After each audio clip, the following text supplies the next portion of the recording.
Jom dimulakan dengan laporan ini. 2 anggota polis terkorban dan 3 lagi cedera dalam insiden pencerobohan di Lahad Datu oleh kumpulan bersenjata dari selatan Filipina. Selain itu, 12 anggota kumpulan penceroboh itu juga dilaporkan maut dalam insiden tembak-menembak antara 2 kumpulan terbabit. Perkara itu disahkan Pesuruhjaya Polis Sabah Datuk Hamzah Taib dalam satu sidang media siang tadi. Beliau memaklumkan anggota keselamatan mula memasuki kawasan tandu kira-kira pukul 9.30 pagi tadi.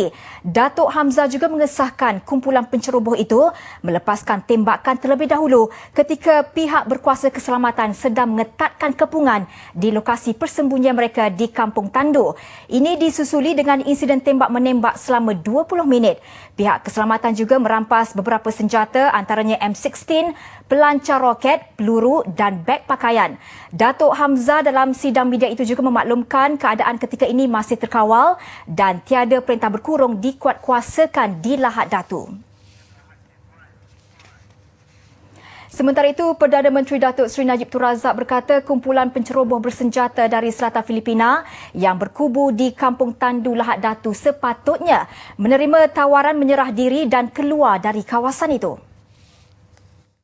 Kita telah mengambil sikap yang berhemah dalam kita mengendalikan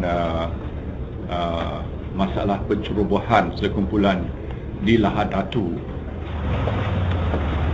Katanya lagi, kerajaan cuba mengelak pertumpahan darah dan menyelesaikan masalah dengan baik. Perdana Menteri berkata beliau telah memberi mandat kepada Ketua Polis Negara dan Panglima Angkatan Tentera untuk mengambil sebarang tindakan terhadap kumpulan penceroboh bersenjata itu dan tiada kompromi lagi. Pihak berkuasa telah lakukan segala-galanya untuk memastikan bahawa insiden ini dapat diselesaikan dalam cara yang terbaik, iaitu nak menyelesaikannya dengan memberikan masa, dengan rundingan, dengan cara diplomasi dengan kerajaan Filipina supaya kita dapat mengelakkan pertumpahan darah dalam hal ini. Dah beberapa hari ini telah pun dilakukan, ada had dan batasannya. Mungkin berlaku mulai hari ini, esok, lusa untuk memastikan perkara ini dapat diselesaikan secepat mungkin. Saya percaya bahawa tidak ada mana-mana pihak yang boleh menuduh pihak berkuasa tidak memberikan ruang dan masa seluas-luasnya kepada pihak yang terlibat untuk cuba menyelesaikan kes ini. Pasukan Keselamatan Negara mengepung Kampung Tandu Lahad Datu 11 Februari lalu. Ia selepas kira-kira 180 lelaki berpakaian ala tentera dan bersenjata menaiki bot pancung menceroboh masuk perairan Malaysia pada 9 Februari lalu. Mereka menjadikan beberapa premis termasuk rumah dan surau di kampung ini sebagai pengkalan operasi.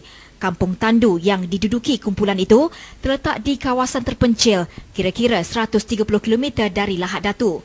Kumpulan penceroboh ini yang dipercayai diketuai Akbi Muddin Kiram mendakwa mereka adalah tentera Raja Sulu dan menuntut Malaysia mengiktiraf Sabah sebagai milik Kesultanan Sulu.